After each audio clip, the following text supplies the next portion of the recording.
For deontology, starting with Immanuel Kant, it is permissible to donate your organs. According to Kant, persons must act in accordance with the universal law. Persons are beings constituted by having reason, autonomous will, and minimum moral sense. Reason is the consideration that counts in favor of or justifies our acting in certain ways. Reason is autonomous. Autonomous will is the property of the will as being a law. Minimum moral sense is when a person lacks morality and other rational requirements that make them a person, which is mostly the demands that apply to the maxims that we act on. There are three parts to the formulations of the categorical imperative.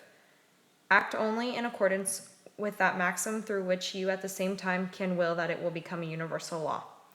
A maxim is a particular directive, a subjective principle of volition, i.e., the principle or rule upon which one intentionally acts. The nature of the maxim upon which an action is based is the manner in which intentions are expressed. Act in such a way that you treat humanity, whether in your own person or in any other person, always at the same time as an end, never merely as a means. Every rational being must so act as if he were through his maxim always a legislating member in a universal kingdom of ends. The formulation of the kingdom of ends. So act as if you were through your maxims a lawmaking member of a kingdom of ends. Therefore, persons must act in accordance with the universal law when donating their organs after they have passed away. After a person is pronounced dead, they are no longer considered a person because they can no longer have the ability to have reason, autonomous will, and minimum moral sense. This was previously stated in premise 1 and 2. A deceased person can donate their liver, kidneys, lungs, pancreas, heart, and intestines. Newly added to the list are hands and faces. The donation process starts by a person consenting to be a donor while they are still alive by registering in the state that they live in. A person is able to consent to a decision of donating their organs because they have reason and autonomous will, as stated in premise 2. For a person to be a donor after they have passed away, they have to die in very certain circumstances. This is because the medical team has to keep the patient on a ventilator after dying so that blood and oxygen are still getting to all the organs after they have officially pronounced the person dead. The medical team at every hospital will always try to save a person's life whether or not they are a donor. A physician will do a series of tests to determine if brain death has occurred. A person who is brain dead has no brain activity and cannot breathe on his or her own. Someone who is brain dead cannot recover. It is irreversible. Only after brain death has been confirmed and the time of death has been noted can organ donation become a possibility. The hospital will notify the Organ Procurement Organization, or the OPO, when the patient has the potential of being a donor. Next, a representative from the OPO will travel to the hospital immediately. The OPO representative will search to see if the deceased is registered as a donor on their state registry. If so, that will serve as a legal consent for donation. Finally, after the deceased person's evaluation allows donation, the OPO contacts the Organ Procurement and Transplantation Network, also known as the OPTN. The OPTN operates the national database of all patients in the U.S. waiting for a transplant. The OPO enters the information about the deceased donor into the computer system and the search begins. The computer system generates a list of patients who match the donor by organ. Each available organ is offered to the transplant team of the best matched patient. The surgical team removes the organs and tissues from the donor's body in an operating room. First, organs are recovered and then additional authorized tissues such as bone, cornea, and skin. All incisions are surgically closed. Organ donation does not interfere with open casket funerals. People have the freedom and autonomy to choose whether or not they want to donate their organs. If they choose to do so after they pass away, they will be evaluated first to make sure they can. Kant said, stated in premise 9, that rational human beings should be treated as an ends in themselves and not as a means to something else. The fact that we are human has a value in itself. Once a human passes away, they are no longer considered a person according to Kant, and therefore he would agree that it is morally permissible to donate your organs.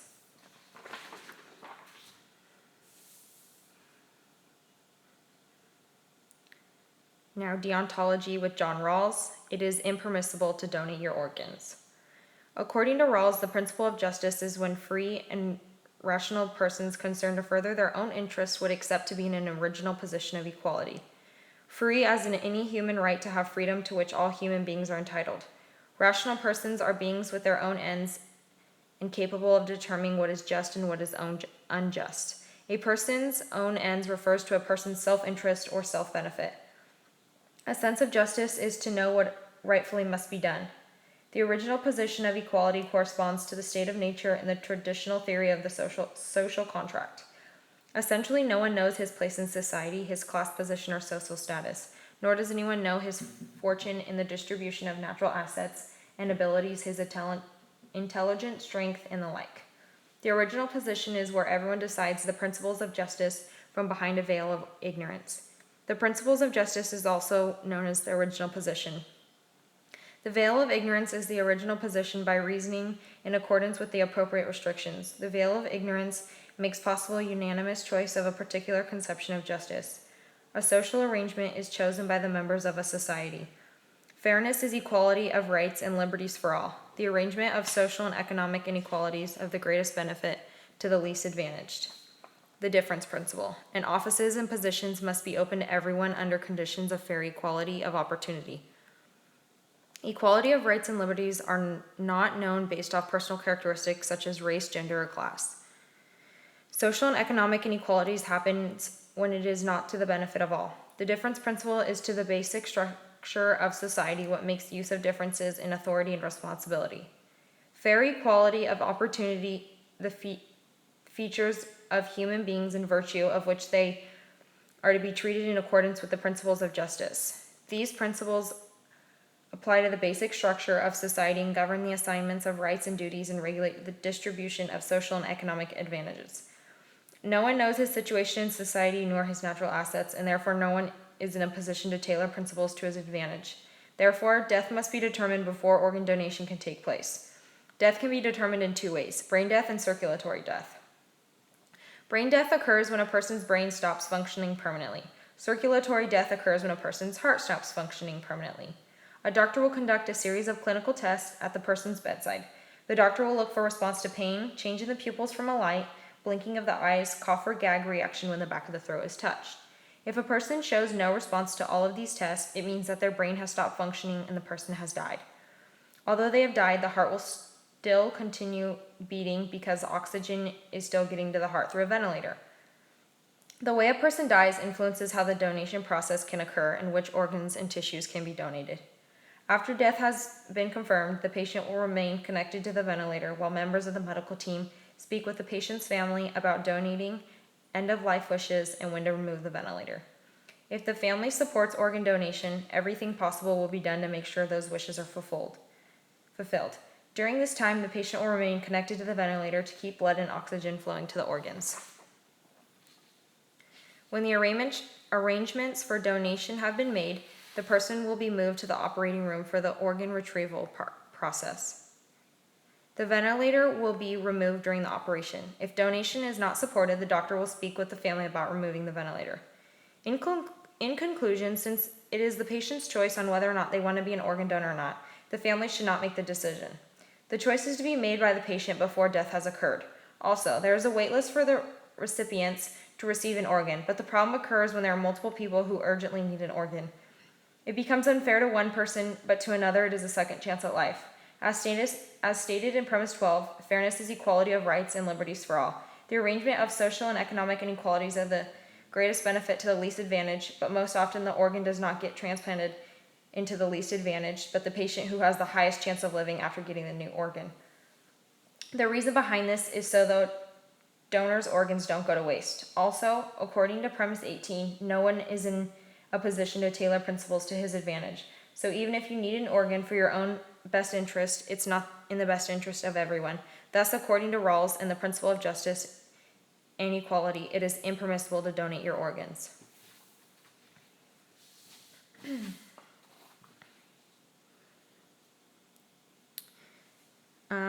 Utilitarianism by Jeremy Bentham. It is morally permissible to donate your organs.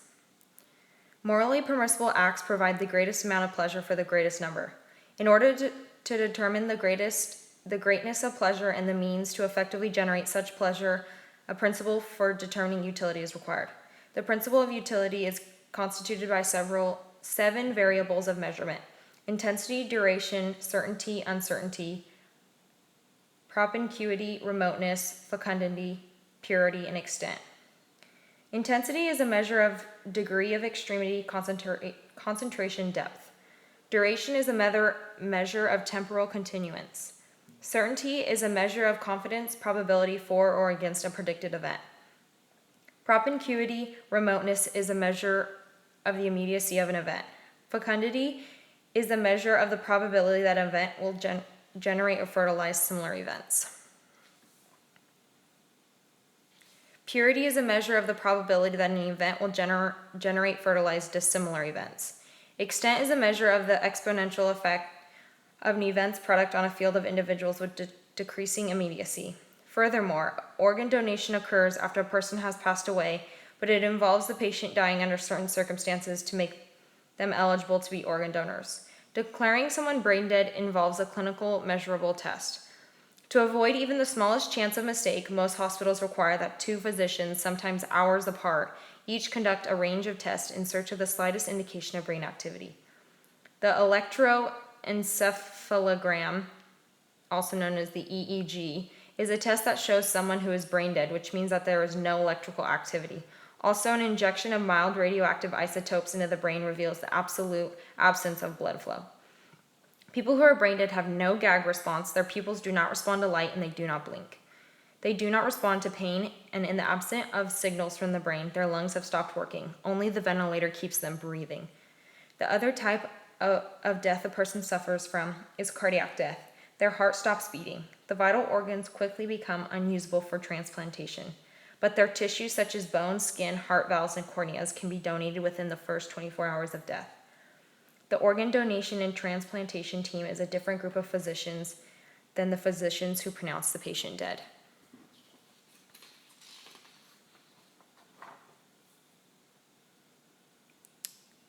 Today, organ donation after cardiac death has increased the donation of life-saving organs, mostly kidney and livers, by as much as 25% in a few areas of the United States.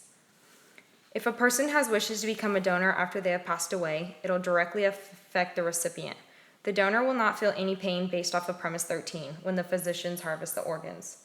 The organ donor can save multiple recipients' lives because they can donate many different organs. Organ donation directly affects the recipient in a positive way. It can save their life. The recipient's intensity of recovery varies from person to person. Most people who receive a new organ often feel much better just after the transplant. Pain medication is given to the recipients to help aid in recovery. The duration for the recipient depends on recovery time and how ill they were before the surgery. The certainty of the organ donation and transportation to the recipient is based off of 3 tests. To be certain, doctors perform a blood type test, cross-match, and an HLA test, tissue typing. The propinquity of the organ donation and transportation takes place within 24 hours of the donor dying, and then the surgery for the recipient takes place as soon as possible. The fecundity of the organ donation can save up to 8 lives after harvesting the organs. The purity of receiving the organ could possibly cause organ rejection, but luckily there are medications to help the body not reject the new organ. The extent of the organ donation and transportation can save multiple lives through donating organ, skin, and tissue. Organ donation can affect the donor's family members. Their intensity of recovery for losing their loved one varies from each individual. The duration of their pain from losing a loved one will slowly decrease. The propinquity of their loved one depends on how they died. The fecundity of the grieving family members of knowing that their death of their loved one has helped save the lives of others by donating their organs, possibly resulting in more people wanting to become organ donors. The purity of the grieving family members may be angry that their loved one had to pass away and someone else is using their organs. The extent of the grieving family members will get better as time passes. Organ donation will affect the recipient's family members. The intensity of the recipient's family members should be high in gratitude, for the recipient's life has just been improved greatly. The duration of gratitude for the donor should last a lifetime, since that person's organs save the recipient's life. The propinquity of the organ transportation and receival will occur immediately after receiving confirmation that the recipient will get a new organ. The overall extent of the organ donation and transplantation will have an effect on the recipient. family members of the donor, and the recipient. But a statistic from Premise 16 states that donating organs has increased the rate of saving lives, which shows that organ donation after a person has passed away causes more pleasure, which outweighs the pain. As stated above, we can conclude that based off of the principle of utility, the pleasure outweighs the pain for the recipient and all others that are affected by organ donation. Therefore, Bentham would agree that donating a person's organs after they have passed away is morally permissible.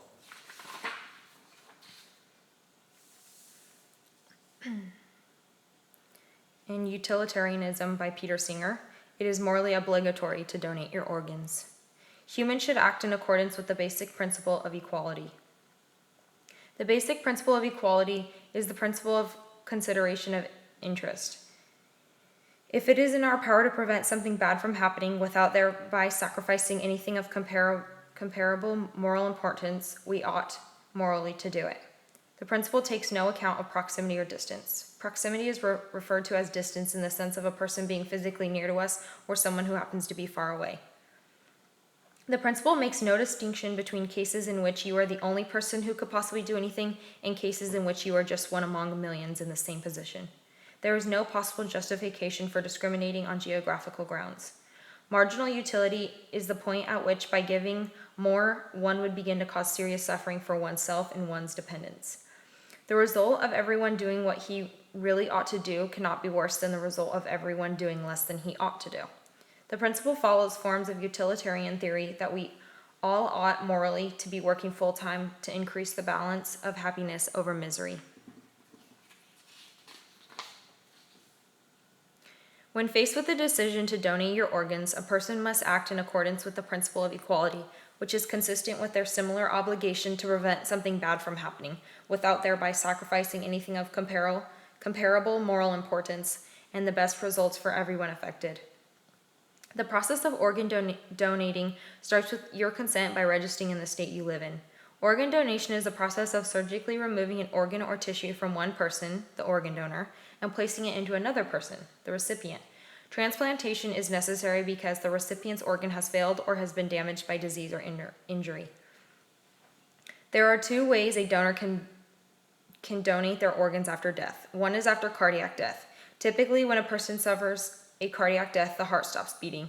The vital organs quickly become unusable for transplantation, but their tissues such as bone, skin, heart valves, and corneas can be donated within the first 24 hours of death.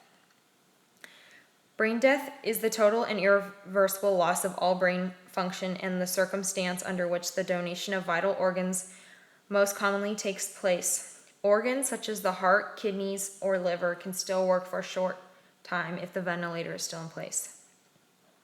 The heart may still beat after a person is declared brain dead, and that is because it is part of the autonomic nervous system and thus has the ability to beat independently of the brain as long as it has oxygen.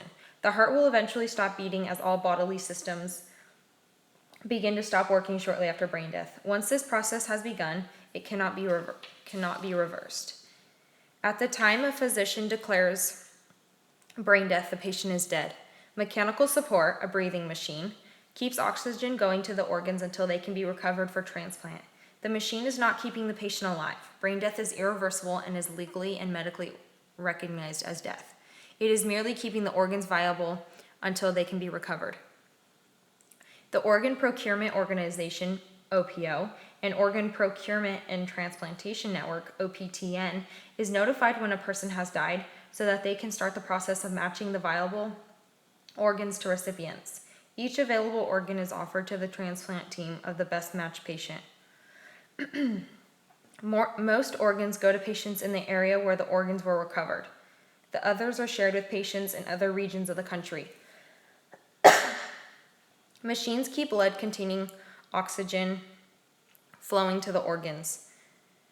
The condition of each organ is carefully monitored by the hospital medical staff and the OPO procurement coordinator. A transplant surgical team replaces the medical team that treated the patient before death. The medical team trying to save the patient's life and the transplant team are never the same team. The surgical team removes the organs and tissues from the donor's body in an operating room. Organs remain healthy only for a short period of time after removal from the donor, so minutes count. Transportation depends on the distance involved, and and can include ambulances, helicopters, and commercial airplanes. Surgical teams work around the clock as needed to transport the new organs into the waiting recipients. After the recovery process has occurred, the donor family can proceed with funeral or burial plans, which are not affected by organ donation. Organ and tissue donation is a dignified and respectful process.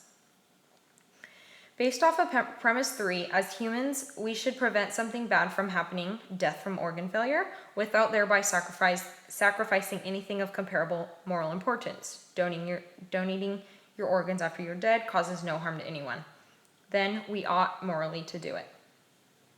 Donating your organs after death is an obligation of easy rescue because there is no sacrifice, risk, or discomfort to giving away your organs in these circumstances. After you are dead, you don't need them, and they will otherwise be buried or cremated.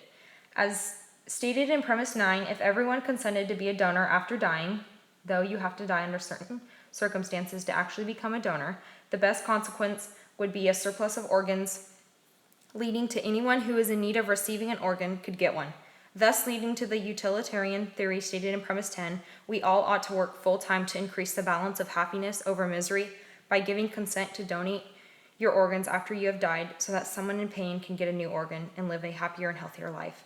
Therefore, according to Singer, it is morally obligatory to donate your organs.